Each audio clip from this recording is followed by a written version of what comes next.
In today's video, I'm going to teach you how to add Sapphire Bot Discord. Before we begin, a quick note. You'll need to be signed into Discord and have permission to manage the server you want to add the bot to. If you don't have those permissions, ask a server admin to grant them or to follow these steps on your behalf. Let's start inside the Discord app or the web version. Look to the far left of your screen for the vertical sidebar. Find and click the Discover icon there. This opens Discord's Discovery area, where you can explore communities and tools. Once you're in Discover, head to the section labeled Apps. This is where Discord lists trusted applications and bots you can add to your servers. In the Apps section, use the search bar to look up Sapphire. Type the name carefully so you find the official entry. When you see Sapphire in the results, click on its app page to open the full listing.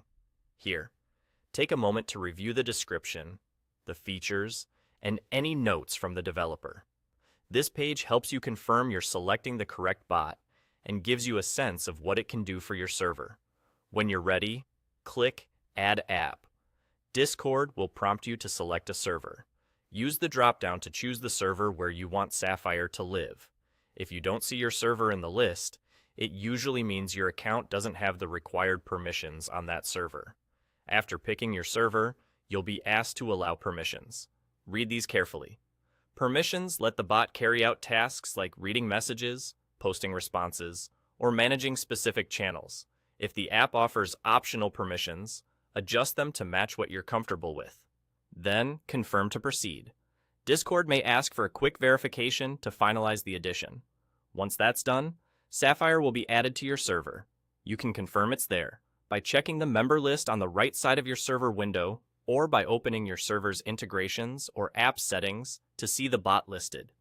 If the bot doesn't respond immediately, give it a moment to initialize or check that it has the access it needs in your channel permissions. And that's all.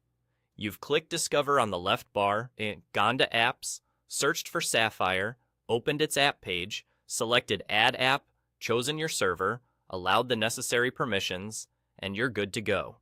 Enjoy exploring what Sapphire brings to your community, and feel free to revisit the app page anytime if you want to review features or adjust permissions later.